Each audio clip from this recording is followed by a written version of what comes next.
Saudi Arabia एक दारुल इस्लाम है, कतार है, कई हैं, यमन। इनमें क्या है कि आपको एक भी मंदिर नहीं मिलेगा, एक भी चर्च नहीं मिलेगा, क्योंकि वो कहते हैं कि और किसी के लिए जगह नहीं है दारुल इस्लाम। ये तो कुरान में लिखा है, इसमें सिरा में, हदीत में और इस प्रचारों में ये बार बार कहा जाता है कि जहां हम दारुल इस्लाम में हैं, वहां जो मुसलमान नहीं है उसको या नीच का काम देना है या उसको मजबूर करना है धर्म परिवर्तन करने के लिए। ये सब लिखित में है। या वो माने ही नहीं तो उसको काफिर समझकर उसकी अंत करनी है। और उद्देश्य यह है कि ये दारुल इस्लाम का, दारुल हरब का जो माइनॉरिटी स्टेटस है उसको मेजॉरिटी स्टेटमेंट में बदलना है।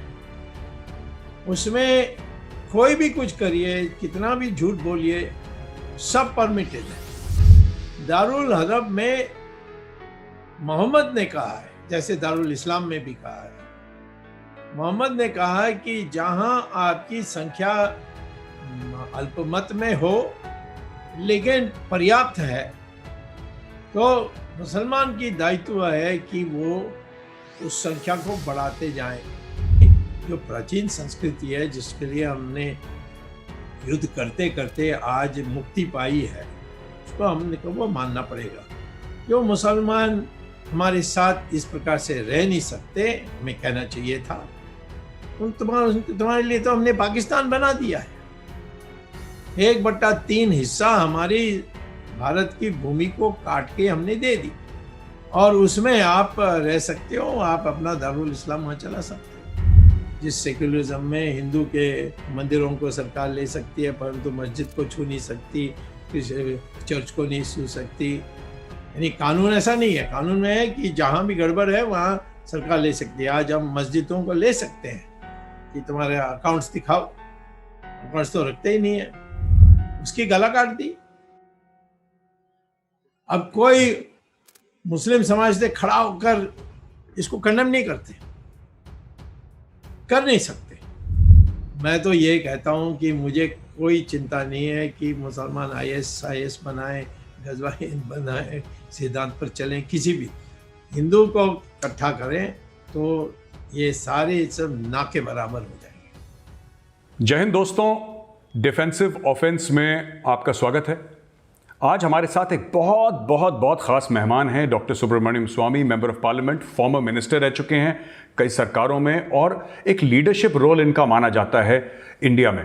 अब दोस्तों, कई बार लोग ये कहते हैं कि जैसे लीगल मैटर्स हैं, कॉन्स्टिट्यूशनल मैटर्स हैं, संविधान को लेकर, उस पर डॉक्टर स्वामी बड़े वोकल हैं और इनकी बड़ी एक राय भी है, एक वेल इन्फॉर्म्ड, एजुकेटेड राय है। लेकिन स्ट्रैटेजिक अफेयर्स में, नेशनल सिक्योरिटी में, ग्लोबल सिक्योरिटी में एक बड़ी जिसको कहते हैं कि तेज नज़र रखते हैं डॉक्टर स्वामी। और आज हम डॉक्टर स्वामी के साथ बात करेंगे कश्मीर के बारे में। आप जानते हैं कि 22 अक्टूबर को कश्मीर में हमला हुआ था, कबायली रेडर्स और पाकिस्तानी आर्मी ने, जिहादियों ने अटैक करा था 1947 में, और फिर 1947 के 27 अक्टूबर को फिर इंडियन आर्मी ने वहां पर लैंड होना शुरू करा। तो उनसे लेकर, तब से लेकर आज तक की हम बात करेंगे डॉक्टर स्वामी सर से, और आपको और मेरा, हम दोनों का, शायद हमारी ऑडियंस का भी ज्ञानवर्धन होगा डॉक्टर साहब से बात करके।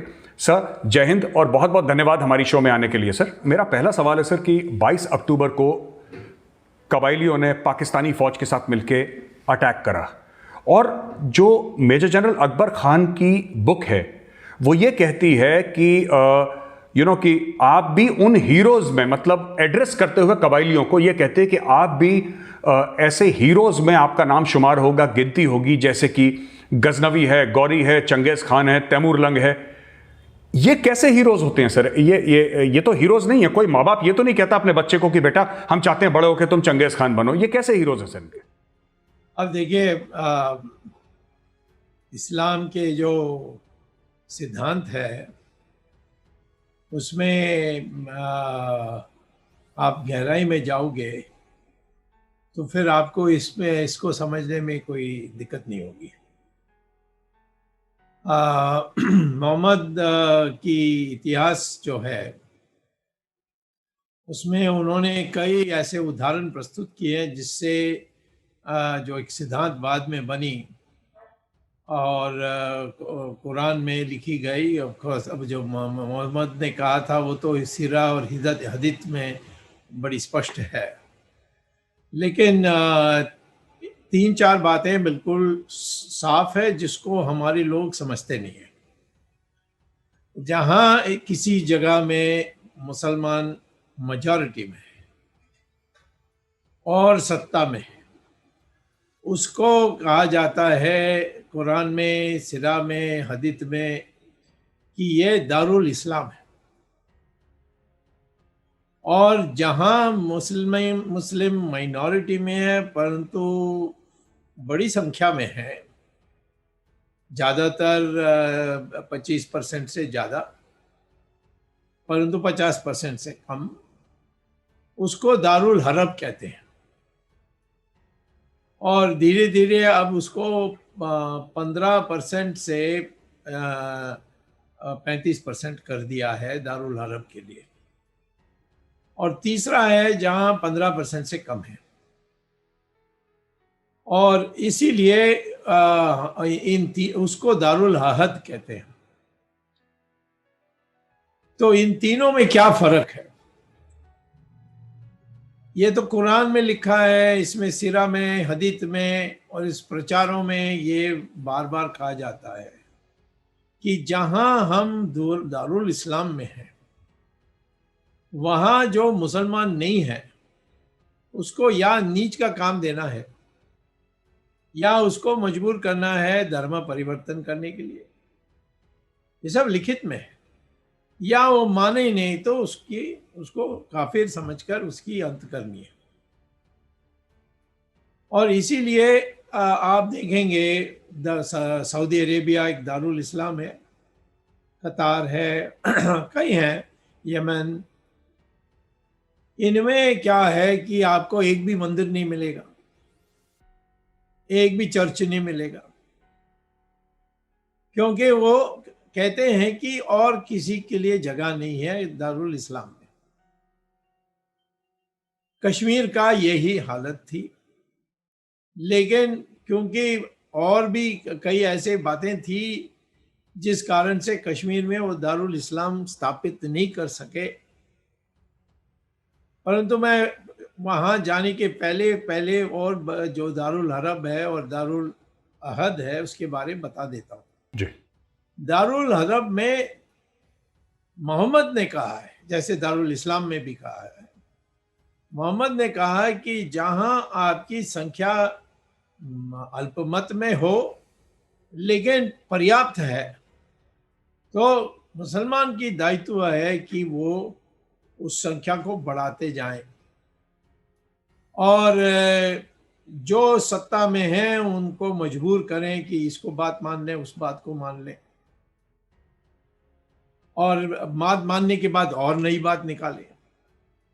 और उद्देश्य यह है कि ये दारुल इस्लाम का, दारुल हरब का जो माइनॉरिटी स्टेटस है उसको मेजॉरिटी स्टेटमेंट में बदलना है।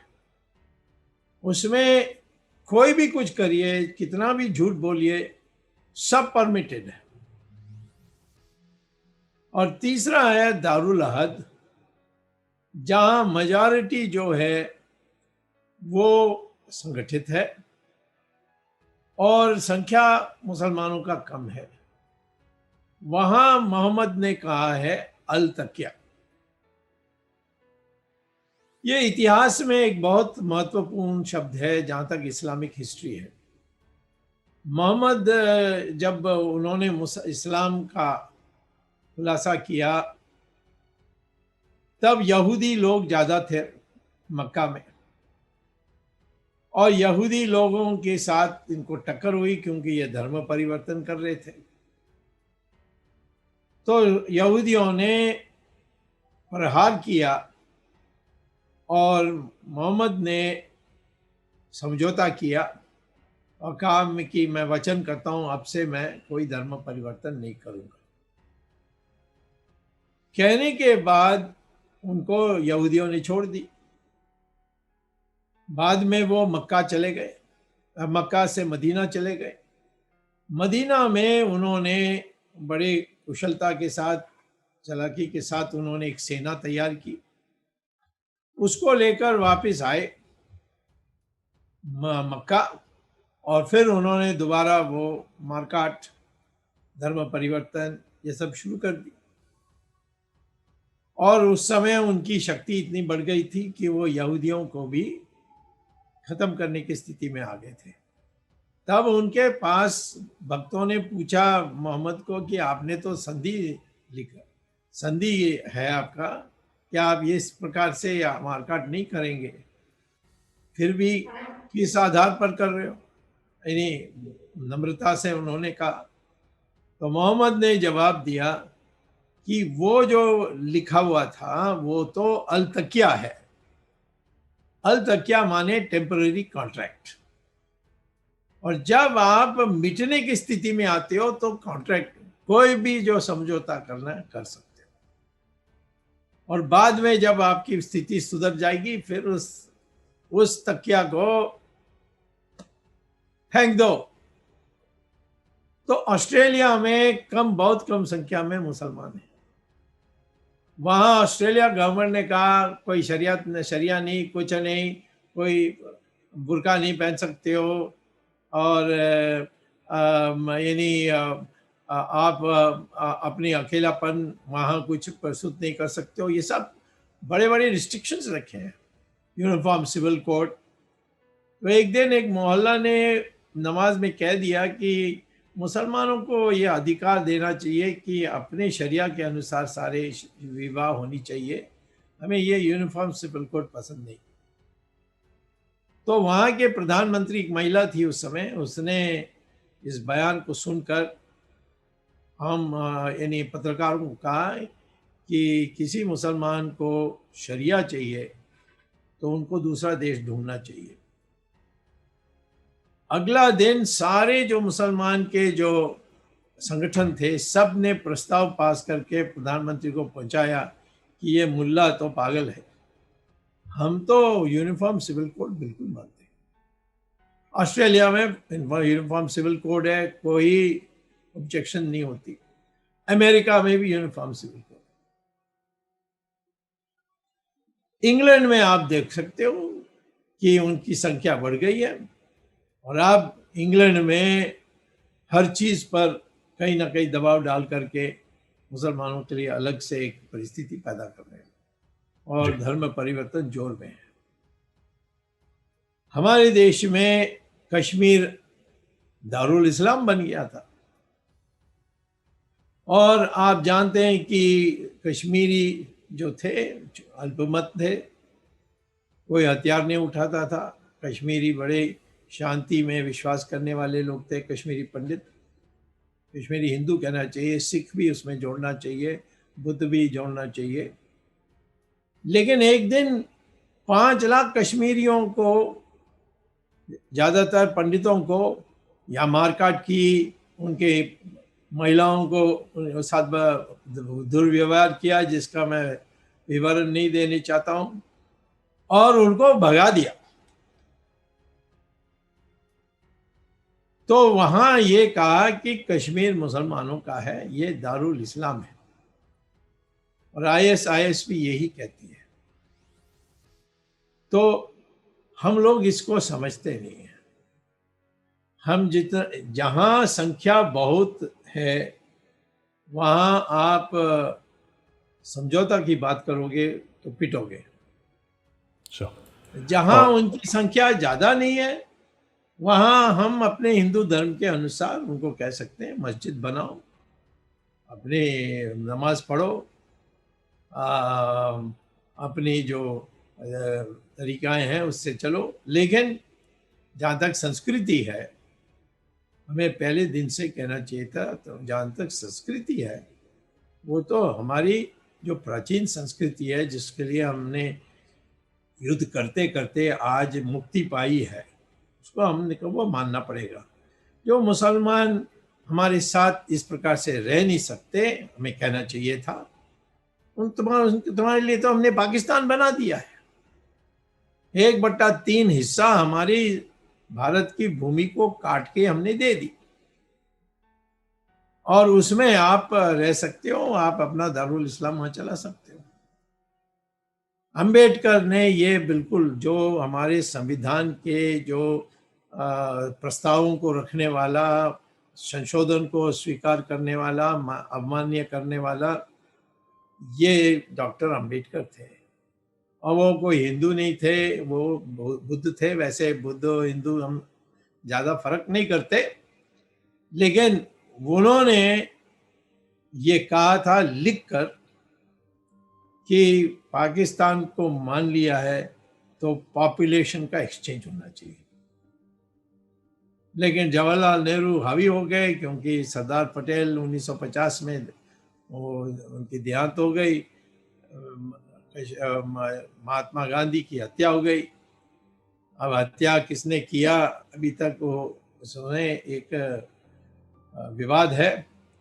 उस पर हमारी काफ़ी रिसर्च हुई है, कभी हम उस पर भी आपके जी इसमें बोलेंगे। जी सर। गोली तो चलाई गोडसे ने, उसमें कोई दो राय नहीं है, लेकिन और कोई पीछे खड़े होकर भी चलाई क्या, और किस गोली से मरे, ये सारी बहुत बड़े बातें हैं जिसको डॉक्यूमेंट्स हैं, कोर्ट के डॉक्यूमेंट्स से भी निकाली हैं मैंने, और पार्लियामेंट में भी मैंने एक दोबारा इस पर इंक्वायरी खोलने के लिए कहा। कैनेडी के लिए 5 इंक्वायरीज दोबारा खोले गए थे।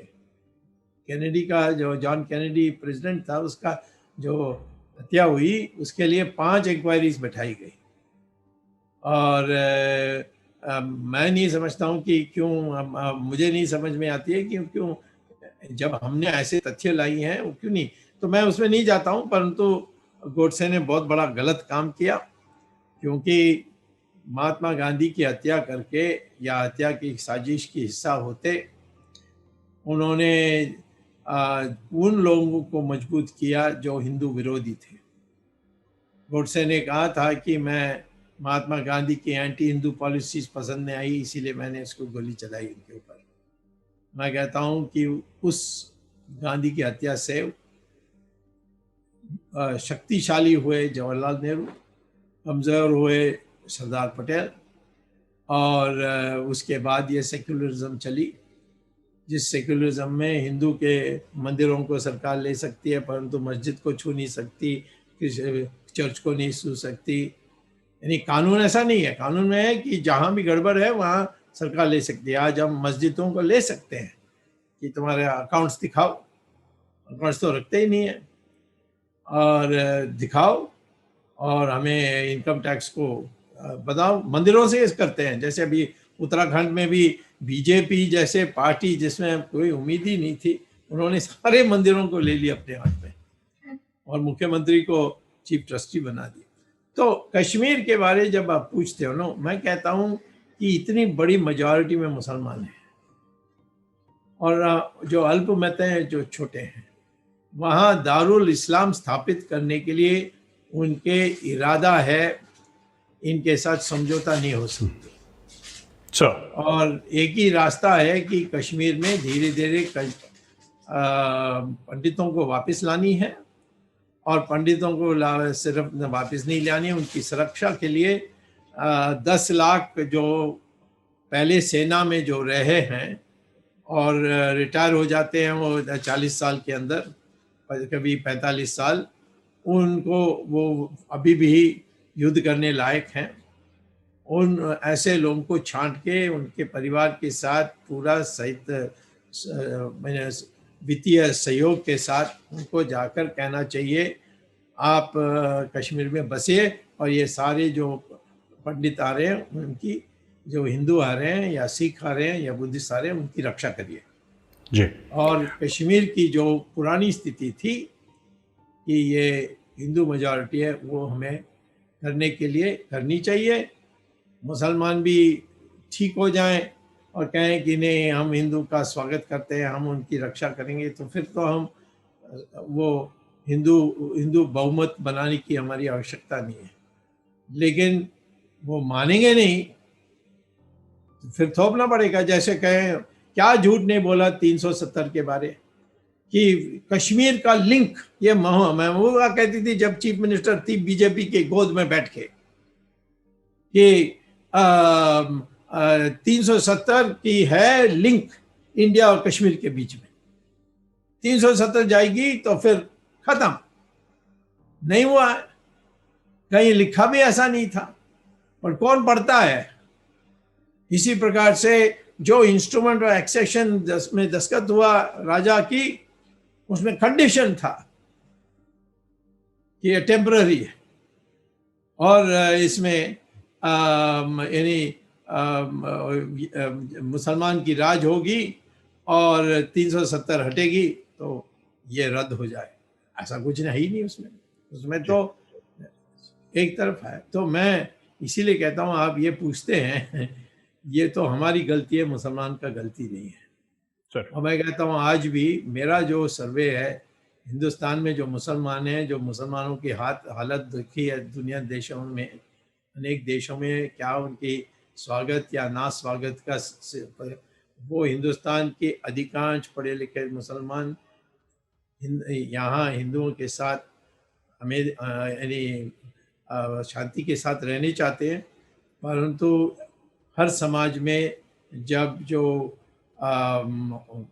हिंसा करने वाले लोग खड़े हो जाते हैं और जो हिंसा कर नहीं सकते, सोच भी नहीं सकते, वो बड़ी संख्या में होने से के बाद भी चुपचाप हो जाते हैं। तो आज कोई भी घटना हो जाए कोई बोलेगा नहीं। जी, एब्सोल्युटली सर, बिल्कुल सर। सर, रेडिकलाइजेशन इन यूरोप, आपने बड़ी इंटरेस्टिंग बात छुई सर। इस वक्त आपने चलते हुए लंदन की बात करी, और ये तो मैंने भी देखा है सर कि लंदन में कई सारे ऐसे एरियाज हैं which have become no go zones for other people sir. वो शरिया कंप्लाइंट एरियाज बन गए, तो वहाँ पे बिल्कुल ऐसे लगता है कि आप कहीं चले गए आप 7th सेंचुरी में, बाकी it's there are some places. तो मैं ये कहना चाह रहा था सर, रेडिकलाइजेशन इन यूरोप, और हाल ही में सर फ्रांस में एक स्कूल टीचर का गला जैसे पूरा काट दिया because somebody felt offended with a cartoon और समथिंग लाइक दैट। ये यूरोप में क्यों हो रहा है सर आखिर ये इतना ज़्यादा? क्योंकि और देशों में, it's not just in UK sir, ये और जगह भी फैल रहा है कि आपने ऑफेंड हो गए तो आप केस करिए उसके ऊपर, आप उसको जेल में डलवाइए, जो भी प्रावधान है कानून के।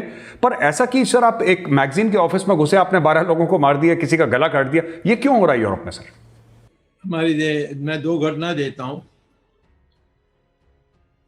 एक केरल में कोचीन में एक प्रोफेसर था, वो इंग्लिश का प्रोफेसर था, जोसेफ ऐसा कोई नाम था उसका। उसने एग्जाम में अंग्रेजी की जो व्याकरण है उसकी टेस्ट में उसने अखबार में कहीं एक जगह में आर्टिकल आ गई थी, उसको लेकर उसने उसको रिप्रोड्यूस किया क्वेश्चन पेपर में, और कहा इसमें ग्रामेटिकल मिस्टेक्स क्या क्या है। और दुर्भाग्य से उसका जो आर्टिकल उसने लिया है वो ये था कि इस्लाम का असली रूप क्या है। केरल में तो ऐसे बहुत लेख आते हैं, उसमें से ले लिया उसने, जानबूझ के लिया, या इसका कोई मतलब नहीं है। उसने लेकर कहा, सिर्फ इतना ही पूछा कि तुम इससे सहमत हो या नहीं सहमत हो, ऐसा नहीं कुछ पूछा उसने कहा इसका व्याकरण जो है कहाँ गलत है, कहाँ फुल स्टॉप होना चाहिए, वहाँ कामा होना चाहिए अंग्रेजी में, ये उन्होंने पूछा।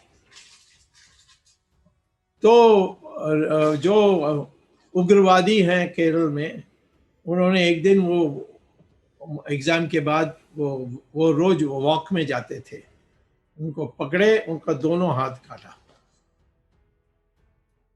और ये तो मैं जानता हूँ, क्योंकि मैं उस समय 10 दिन के बाद आया था कोचीन में, सारी बातें लोगों ने बताई और केस भी बना, सब कुछ बना। उसके दोनों हाथ काटे 4 लोगों ने, उसको घेर के कहा कि तुमने इस्लाम का अपमान किया। अभी हाल में, और ये बहुत जगहों में हुई है, फ्रांस में एक प्रोफेसर ने, जहां दुनिया भर में कार्टून्स आए हैं मोहम्मद के बाद के बारे, उसको उन्होंने एक प्रदर्शन में दिखाया स्टूडेंट्स को कि कहा आइडेंटिफाई ये कहाँ, उसकी गला काट दी।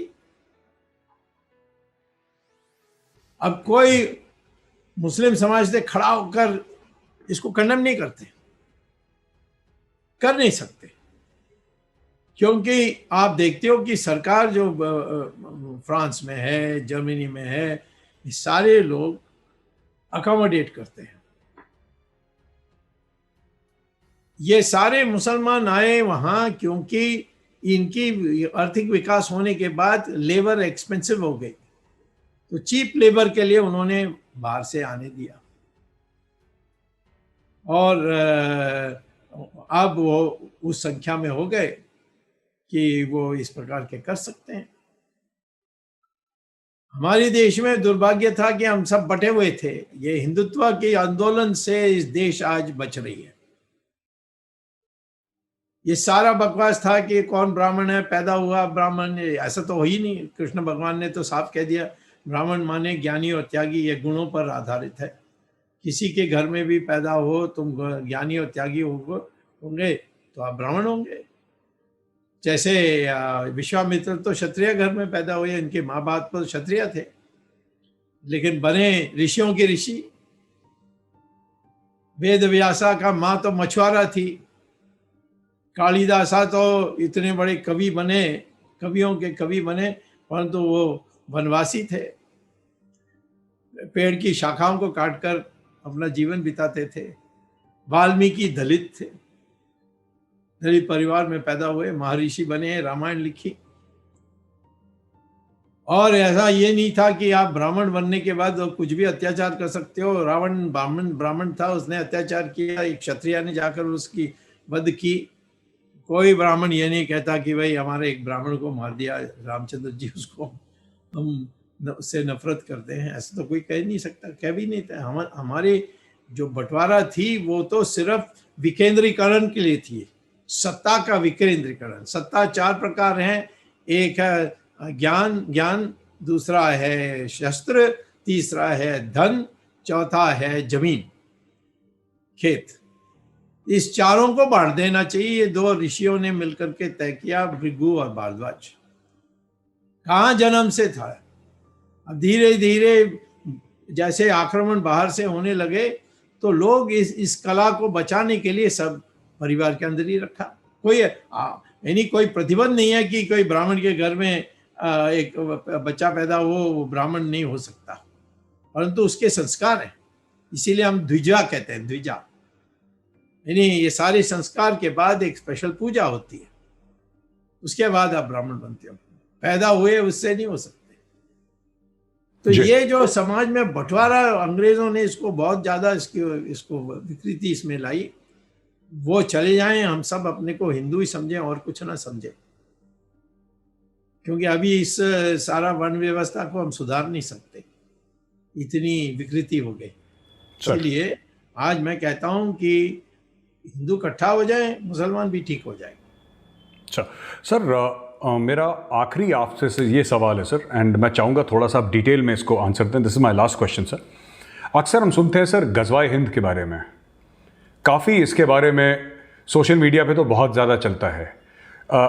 ये क्या है गज़वाए हिंद? ज़रा हमारे जो व्यूअर्स हैं उनको ज़रा समझाइए सर, ये चीज़ क्या है गज़वाए हिंद? वास्तव में मैंने भी इसको परवाह नहीं की, क्योंकि मैं क्यों इनके बारे में सोचूं और इनकी पब्लिसिटी करूं।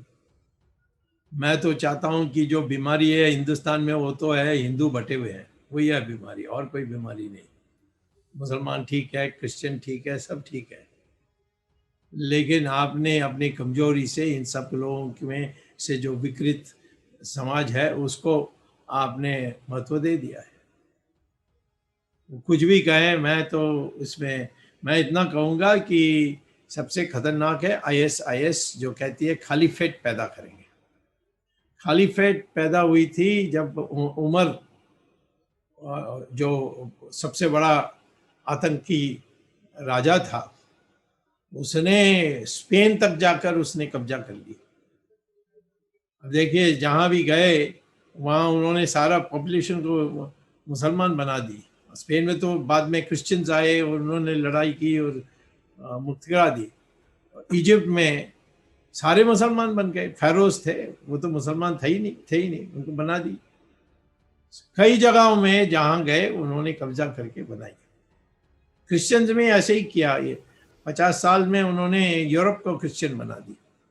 हमारे देश में 600 साल रहे मुसलमान राज में, 200 साल क्रिश्चियन, जो ब्रिटिश थे वो तो क्रिश्चियन ही थे, लेकिन फिर भी हम 82% हिंदू हैं और तो बटे हुए हैं। गजवा हिंद यही इसी प्रकार के एक है जिसका मैं कभी डिस्कस नहीं करता हूं, क्योंकि ये तो चाहते हैं कि मैं इसकी पब्लिसिटी करूं। मैं तो ये कहता हूं कि मुझे कोई चिंता नहीं है कि मुसलमान ISIS बनाए, गजवा हिंद बनाए, सिद्धांत पर चलें, किसी भी हिंदू को इकट्ठा करें तो ये सारे सब ना के बराबर हो जाएंगे। सर, हमसे बात करने के लिए बहुत बहुत धन्यवाद सर। बहुत अच्छा लगा आप हमारी शो में आए और हमारे लिए सर बहुत इज्जत की बात है कि आपने अग्री करा हमारे चैनल पे आने के लिए। बहुत बहुत नमस्कार, बहुत बहुत धन्यवाद। जय हिंद सर।